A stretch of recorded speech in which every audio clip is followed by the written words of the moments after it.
You know, I've said many times in the past that one of my favorite things is the fact that we live in the future. What's going on, everyone? I'm Jay. Welcome to Square Pegs.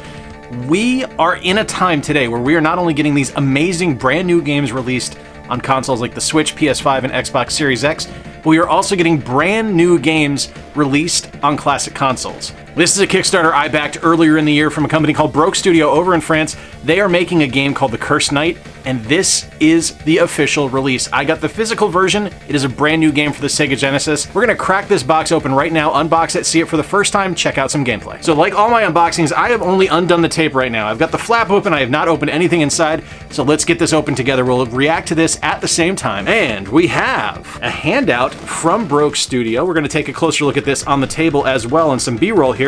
But this says, Broke Studio, new games for old consoles. Broke Studio is an independent video game studio based in France and created in 2017 by Antoine Goen, developer of Twin Dragons for the NES. How cool is that? All right, so they do cartridge PCB work. We're talking some awesome homebrew stuff here. This is pretty cool. I like getting a handout like this. We got a Broke Studio coaster in the box as well. We got the official Cursed Knight soundtrack. This is going to be awesome to listen to. Get this ripped onto the hard drive. A Broke Studio sticker. This will be going on the NES soon. But here is the main event, the star of it all, a brand new Sega Genesis game. Oh, I'm excited to look at this. This is The Cursed Knight. This is cool. It's even got the hang tab on it. This is really neat. All right, we're going to crack the seal on this, get this guy popped open. We got this guy. Oh, I love new Genesis games. There's just something about the feel of that kind of textured plastic that covers the box art. Also really like that we have a Broke Studio hologram sticker sealing the case. I think that's pretty cool. All right, let's get this guy popped open. Oh, this is so cool. All right, so we got a Cursed Knight card, a Cursed Knight Kill Them All poster,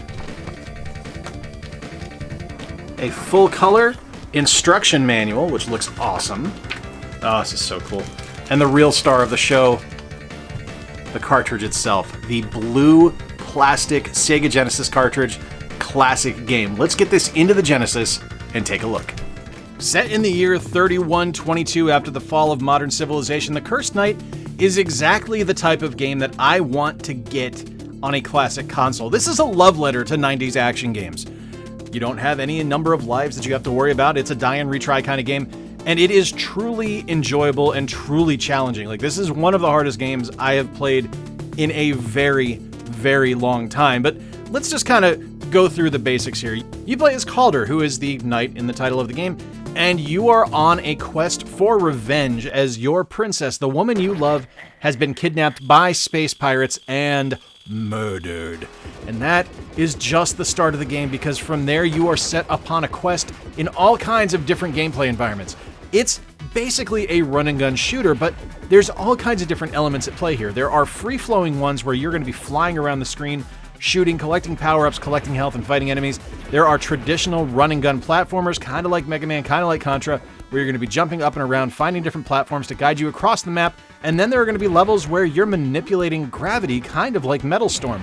They are taking so many aspects of classic games here, mashing them into one cohesive unit and creating something that's honestly just truly enjoyable and truly fun.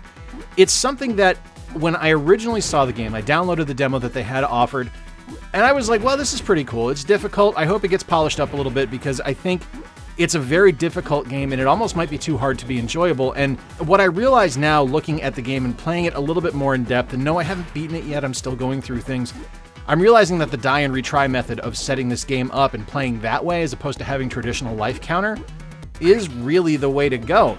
Because something this difficult, you want to keep playing. You want to keep pushing your way through and finding your way to the end and fighting the big boss levels at the end. Now, let's go through the traditional modes of review. Now, this is just going to be a first look review. I haven't gotten all the way through the game, as I mentioned, but it's something where I think I'm able to offer at least a little bit of an idea of what the game has to offer. We go through graphics, we go through sound, we go through gameplay, and we go through the aesthetics. So graphics-wise, I think the game looks really, really nice. This is very clearly a love letter to classic 16-bit games. It feels like something that stepped out of the 90s. This feels like it wouldn't be out of place on a shelf at an EB or a Babbage's back in 1993 when the Genesis was in its heyday, and it's something that you would have picked up at the time and really had a wonderful time playing. I really like the different enemies that you're going to have in the game. I like the look of the main character. The environments are really cleverly done. And while there are repeating tiles and things like that, it's not done to the point where it feels like something that's just done for the sake of being done. It's actually kind of cleverly spaced out and cleverly laid out. But the most impressive thing in the game are the boss fights at the end. It's just stunning. Like, the gigantic bosses that you have to fight at the end of a level are magnificent. They're huge, they're awe-inspiring, and they're really, really neat to fight. Like, the challenge inherent in finding... You know what? I'm getting ahead of myself. We'll get to the gameplay in just a second. From a sound perspective, I think it sounds really good, if a little repetitious. The music seems to have kind of one trend per level. You have a certain stanza that's going to repeat repeatedly. Yeah, that's what repeatedly means, Jay. You have a stanza that's going to play over and over again, and it's not like it's bad. It's not an annoying level of repetition, but it is noticeable, especially in a case where it is a die and retry kind of game. You're going to notice that the music keeps repeating itself and keeps playing the same bits over and over again, and that's not necessarily a bad thing because the music is fantastic. But when you're spending 15 minutes on a level to try and get through it, it is noticeable. Now, from a sound effects perspective, I think things are fairly serviceable. It's not necessarily something crazy and awe-inspiring or anything like that. It's just good. The sounds are good. The different weapon effects in the game are really solid. The explosions and things like that are really good. It's all just kind of very basic and very samey, and that's not necessarily a bad thing. It played it safe there by giving you really ambitious gameplay.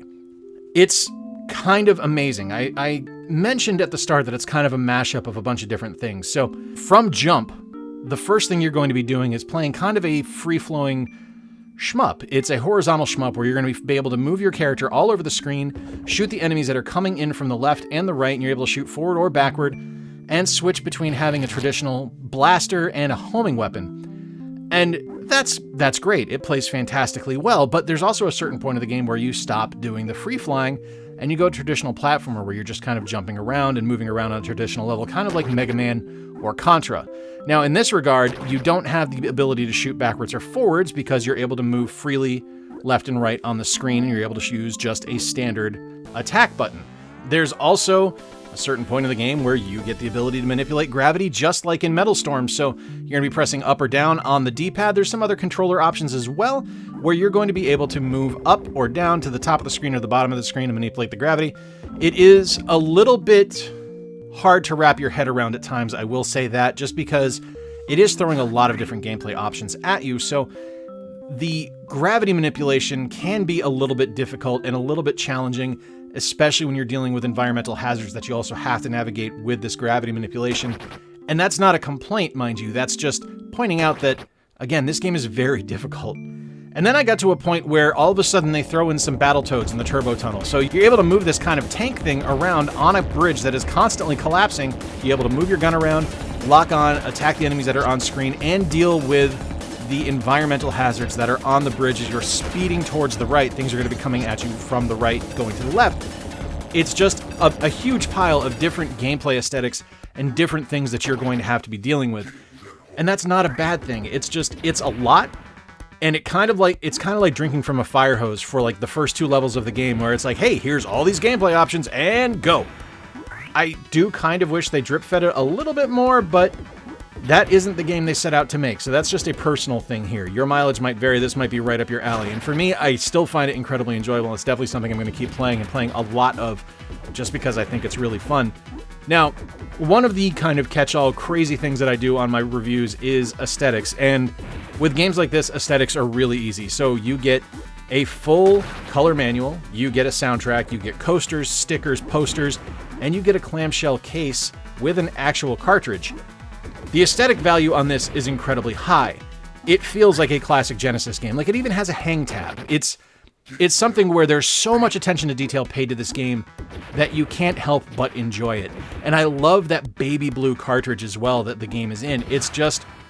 It's a really lovely package, a lovely delivery, and it's something that I see myself playing for a long time coming just based on how challenging it is. Now, this is kind of weird. This is a bit free-flowing. This isn't necessarily one of my normal videos where it's a lot of scripted stuff. I'm just kind of talking into the microphone and telling you about how I felt playing this game for the last hour and a half, 2 hours. It's something I'm truly enjoying and something I'm so pumped that I got. Be sure to check out the Broke Studio website so you can check out The Cursed Knight as well. But now, let's get back to the chair and wrap this up. There you have it, my friends. The Cursed Knight, a brand new game for the Sega Genesis from Broke Studio. This is a fantastic run-and-gun action game. A little bit of Mega Man, a little bit of Metal Storm, a little bit of Battletoads as well, as you guys saw with the bridge level there. A lot of difficulty here. This is a very hard game, something that I'm going to be playing for a while. I'm playing on easy, and this is a challenging game. This is something that I'm going to be playing for a good long time. If you are into games like this, be sure to check Broke Studio out. They do all kinds of great games, all kinds of great publishing options for independent game developers. Let me know in the comments down below what you think of the Cursed Knight based on what you saw today, or if you picked up the Kickstarter as well. And if you are new around here and you haven't already done so, I'm doing a couple videos a week, you should hit that subscribe button. I'd love to have you stick around. Big thank you to my patrons and channel members you guys are seeing on screen right now. Cannot tell you how much I appreciate their support and all of the goodwill that they give to the channel. Videos like this wouldn't be possible without their support. Till next time, folks, I've been Jay. I appreciate you spending a little bit of time with me. Remember to play more games, stay square, and take care. I'll talk to you soon.